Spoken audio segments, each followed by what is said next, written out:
नमस्कार विद्यार्थियों। आज का हमारा जो कंटेंट है वो एक्सचेंज कंट्रोल पर है, यानी विनिमय नियंत्रण पर। सबसे पहले मैं आपको बता दूं इस टॉपिक को प्रारंभ करने से पूर्व कि हमने विदेशी व्यापार से संबंधित जो टॉपिक पढ़ा था कि विदेशी व्यापार किसी भी देश की अर्थव्यवस्था के लिए, उसके आर्थिक विकास के लिए अत्यंत आवश्यक होता है। कोई भी राष्ट्र आत्मनिर्भर नहीं हो सकता। अगर हम ये कहें चाहे वो राष्ट्र विकसित है अथवा विकासशील है कि वह स्वयं भी सभी वस्तुओं का उत्पादन कर लेगा और अपने देश की नागरिकों की आवश्यकता की पूर्ति कर देगा, ये संभव नहीं है। इसलिए हमें विदेशी व्यापार का सहारा लेना पड़ता है। और विदेशी व्यापार में जो मुख्य बात आती है, जो मुख्य समस्या आती है, वो ये है कि विनिमय दरों में फ्लैक्चुएशंस होते हैं, यानी उतार चढ़ाव होते हैं। जिस प्रकार से देश की आंतरिक पर जो सीमाएं हैं या आंतरिक जो वातावरण है उसमें मुद्रा प्रसार और मुद्रा संकुचन की स्थिति उत्पन्न होती है, उसी प्रकार से अंतर्राष्ट्रीय स्तर पर विनिमय दरों में उच्चावचन देखा जाता है। क्योंकि जिस प्रकार से वस्तु का मूल्य उसकी मांग और पूर्ति के द्वारा निर्धारित होता है, उसी प्रकार से विनिमय दर का निर्धारण भी अंतर्राष्ट्रीय स्तर पर विदेशी मुद्रा की मांग और पूर्ति के संतुलन द्वारा निर्धारित होता है। लेकिन यह अत्यंत आवश्यक होता है कि सरकार उन विनिमय दरों जिससे कि विनिमय दर निर्धारित होती है, यानी विनिमय दर वह दर होती है जिस पर अंतर्राष्ट्रीय स्तर पर मांग और पूर्ति एक दूसरे के बराबर हो, that is called the exchange rate, विनिमय दर कहलाती है। और विनिमय दर किसी भी देश के विदेशी व्यापार को प्रभावित करती है। ऐसी स्थिति में प्रत्येक देश ये चाहता है, यानी प्रत्येक देश की सरकार ये चाहती है कि विनिमय दरों में अनावश्यक रूप से उच्चावचन नहीं हो, इसलिए वे अपना हस्तक्षेप करके उन विनिमय दरों में स्थिरता रखने का प्रयास करती है। इसका और यही जो कार्य सरकार के द्वारा किया जाता है उसे सामान्य रूप से हम विनिमय नियंत्रण का नाम दे सकते हैं। अगर हम हिस्टोरिकल बैकग्राउंड में जाएं तो हम कहेंगे कि जर्मनी में फर्स्ट वर्ल्ड वॉर के समय जो है विनिमय नियंत्रण जो पद्धति है उसका आगमन हुआ था, उसका ओरिजिन हुआ था, उसका उद्भव हुआ था। उसके बाद क्यों, उसका रीज़न सबसे बड़ा ये था कि फर्स्ट वर्ल्ड वॉर में जो है विनिमय दर में एक जो है अपरिहार्य रूप से गिरावट आ गई थी। और ऐसी स्थिति में जर्मन सरकार द्वारा जो है विनिमय नियंत्रण का सहारा लेकर विनिमय दर में स्थिरता रखने का प्रयास किया गया।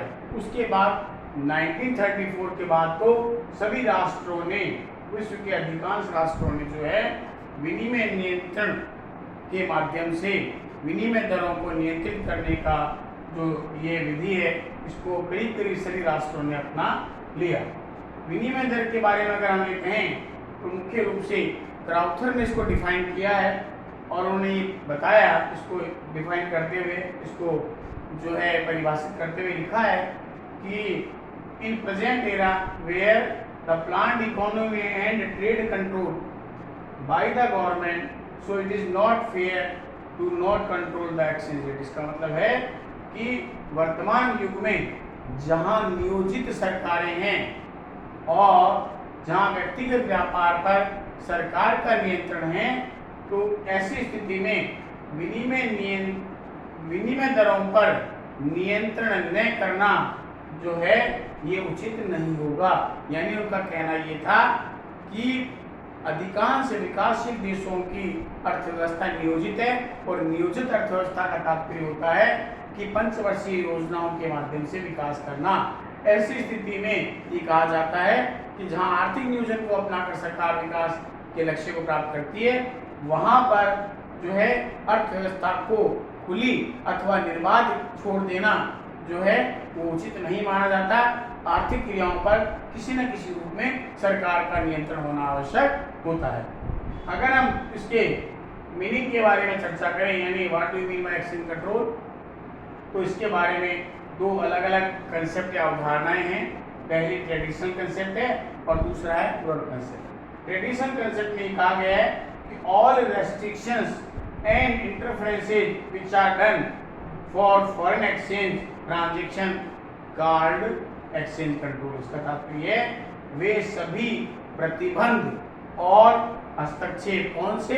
सरकारी, वे सभी सरकारी प्रतिबंध और हस्तक्षेप जो विदेशी विनिमय व्यवहारों पर नियंत्रण रखने के लिए किए जाते हैं, उसे क्या कहा जाता है? विनिमय नियंत्रण का नाम दिया गया है। अब लेकिन इसके अगर ब्रॉड कंसेप्ट को देखें तो इसका तात्पर्य यह है कि any intervention bye the government for control foreign exchange market called exchange control. यानी इसका मतलब है कि किसी भी प्रकार का सरकारी हस्तक्षेप जो विदेशी विनिमय बाजार को नियंत्रित करता है उसे विनिमय नियंत्रण कहते हैं। दोनों में अंतर क्या हुआ? यहाँ पर फॉरेन एक्सचेंज ट्रांजैक्शन को लिया गया है, इसलिए इसको नैरो कंसेप्ट के रूप में माना गया है। यहाँ पर द होल मार्केट, कौन सा market? The whole foreign exchange market which are controlled by the government called exchange control. यानी कोई भी विदेशी विनिमय बाजार जिस पर किसी न किसी रूप में सरकार अपना हस्तक्षेप करे, मांग और पूर्ति में सरकार अपना हस्तक्षेप करे और विनिमय दर में स्थिरता रखने का प्रयास करे, उसे विनिमय नियंत्रण कहा जाता है। तो ब्रॉड कंसेप्ट के रूप में जो है इसको एक अलग अवधारणा के रूप में देखा जाता है। अगला कंटेंट हमारा आता है what are the objectives of exchange control. यानी विनिमय नियंत्रण के क्या उद्देश्य हो सकते हैं, तो इसके उद्देश्य पर हम चर्चा करेंगे। अगर हम इसके उद्देश्य देखें तो किसी भी देश की सरकार अपने जो है व्यापार संतुलन और भुगतान संतुलन को पक्ष में करने के लिए, विनिमय दरों में स्थिरता बनाए रखने के लिए, विदेशी ऋणों का भुगतान करने के लिए, अपने दुर्लभ विदेशी मुद्रा भंडारों को सही मात्रा में, सही समय पर, सही जगह पर उपयोग करने के लिए जो है उसका जो है विनिमय नियंत्रण का सहारा लेती है। तो अगर हम इसको बिंदुवार देखिए तो सबसे पहला चेक ऑन कैपिटल आउटफ्लो। देखिए पूंजी के बहिर्गमन पर रोक। जैसा कि आप जानते हैं 1991 के बाद में पूरे वर्ल्ड में लिबरलाइजेशन, प्राइवेटाइजेशन और ग्लोबलाइजेशन हो गया है। कोई भी राष्ट्र अपनी पूंजी बाहर ले जाकर निवेश कर सकता है, इंटरनेशनल लेबर को अपना सकता है, इंटरनेशनल टेक्नोलॉजी को अपना सकता है, इंटरनेशनल कैपिटल को ले सकता है, इंटरनेशनल मार्केट को अडॉप्ट कर सकता है। ऐसी स्थिति में वो कहीं भी अपना निवेश करके व्यापार कर सकता है। लेकिन विनिमय नियंत्रण एक ऐसी विधि है कि पूंजी को बाहर रोकने के लिए सरकार अपने हस्तक्षेप करती है और ऐसी स्थिति में उस पूंजी को बाहर न देना जाना चाहे तो इसलिए वो विनिमय नियंत्रण के माध्यम से कर सकती है। तो पूंजी को, क्योंकि अगर विदेशी पूंजी हमारी पूंजी से बाहर चली जाएगी तो हमारे देश में जो है हमारी मुद्रा की मांग नहीं रहेगी और ऐसी स्थिति में विनिमय दरों में उछाल आ जाएगा। ऐसी स्थिति में पूंजी के बहिर्गमन को रोकने के लिए जो है विनिमय नियंत्रण का सहारा लिया जाता है। नंबर 2 है correction in balance of payment. देखिए बैलेंस ऑफ पेमेंट यानी भुगतान संतुलन किसी भी देश की अर्थव्यवस्था के लिए एक इंडिकेटर माना जाता है आर्थिक विकास का, इसलिए ये पक्ष में होना आवश्यक होता है। और भुगतान संतुलन को हम total receipt minus total payment में से निकालते हैं। एक वर्ष विशेष में एक राष्ट्र के द्वारा विश्व के विभिन्न राष्ट्रों के साथ में जितने भी मौद्रिक लेन देन हुए हैं उसका लेखा जोखा हमारा बैलेंस ऑफ पेमेंट कहलाता है। इसलिए सरकार डिवैल्यूएशन के माध्यम से यानी विनिमय दर को जानबूझकर अंतर्राष्ट्रीय विनिमय दर की तुलना में कम करके जो है निर्यातों को बढ़ाना चाहती है और आयातों में कमी करना चाहती है। क्योंकि जब अवमूल्यन हो जाता है तो ऐसी स्थिति में हमारी विनिमय दर कम हो जाएगी तो निर्यात बढ़ जाएंगे और आयात महंगे हो जाएंगे। इसलिए ऐसी स्थिति में इस प्रकार से हमारे पास में विदेशी मुद्रा के भंडार बढ़ने लगेंगे और विनिमय नियंत्रण के माध्यम से जो है हम बैलेंस ऑफ पेमेंट को एक करेक्शन की स्थिति में ला सकते हैं।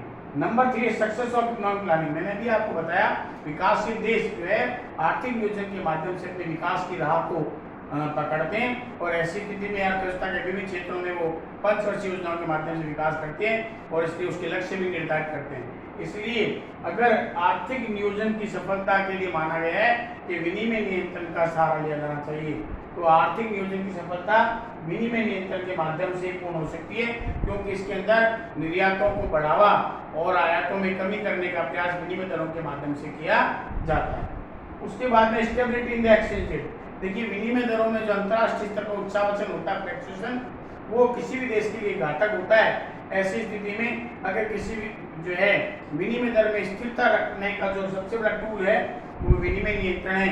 यानी सरकार वहाँ देखती है कि किस प्रकार से अंतर्राष्ट्रीय बाजार में मांग और पूर्ति पर नियंत्रण करके अपने कोषों को इस प्रकार से यूज करे ताकि विनिमय दरों में स्थिरता बनी रहे।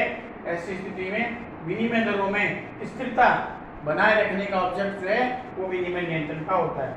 उसके बाद है protection to the domestic industry. मैंने आपको प्रोटेक्शन पॉलिसी पढ़ा चुका हूँ, और प्रोटेक्शन पॉलिसी का मतलब होता है सरकार के द्वारा किए जाने वाले कोई भी हस्तक्षेप जो कि घरेलू उद्योगों को बढ़ावा देने के लिए होते हैं, यानी घरेलू उद्योगों को प्रोत्साहन देने के लिए किए गए जो भी कार्य है वो हमारी प्रोटेक्शन पॉलिसी के अंतर्गत आते हैं। ऐसी स्थिति में जब घरेलू उद्योगों को बढ़ावा देना है तो विनिमय नियंत्रण के माध्यम से किया जा सकता है। क्योंकि अवमूल्यन के माध्यम से निर्यातों में वृद्धि और आयातों में कमी करने के प्रयास किए जाते हैं। ऐसी स्थिति में जो हमारे घरेलू उद्योग हैं उनके द्वारा उत्पादन की मात्रा बढ़ाई जाती है, निर्यात आयातों पर कंट्रोल किया जाता है ताकि हमारे देश के उद्योग जो हैं उनमें वृद्धि की जा सके।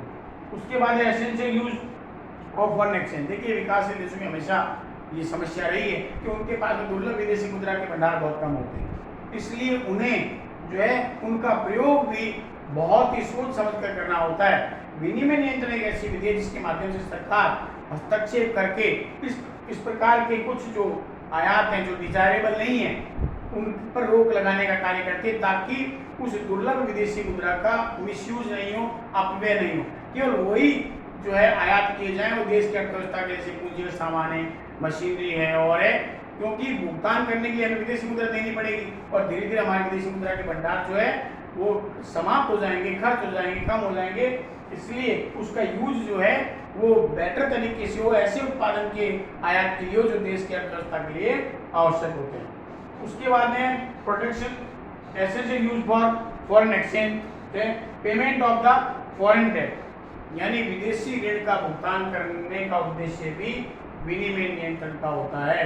यानी इसका तात्पर्य है कि विनिमय दरों में हस्तक्षेप करके सरकार क्या करती है, ज़्यादा से ज़्यादा मात्रा में अपने ऋणों का भुगतान करने का कार्य करती है ताकि जो देश में अंतर्राष्ट्रीय ऋण है उसकी मात्रा धीरे कम हो जाए, यानी उसकी लायबिलिटी कम हो जाए। और वो किस प्रकार से होता है, क्योंकि सरकार विनिमय दरों में हस्तक्षेप करके विनिमय दरों को स्थिर बनाए रखने का प्रयास करती है और ऐसी स्थिति में विनिमय दरों के माध्यम से निर्यातों को ज़्यादा बढ़ाने का प्रयास करती है ताकि उनको विदेशी मुद्रा ज़्यादा मात्रा में प्राप्त हो और उस प्राप्त विदेशी मुद्रा के माध्यम से वह विदेशी ऋणों का भुगतान करके अपनी अंतर्राष्ट्रीय जो लायबिलिटी है, जो दायित्व है, उसको कम कर सके।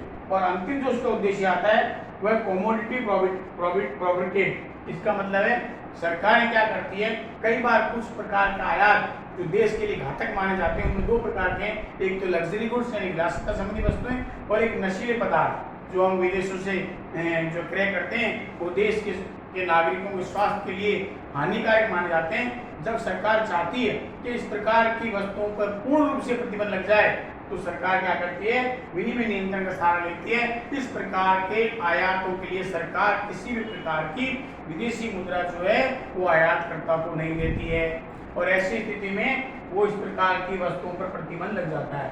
इस प्रकार किसी भी देश के जो है अंतर्राष्ट्रीय मौद्रिक लेन देन में किसी भी राष्ट्र के द्वारा उस देश के विभिन्न उद्देश्यों को पूरा करने के लिए किए गए जो हस्तक्षेप है वो विनिमय नियंत्रण कहलाते हैं।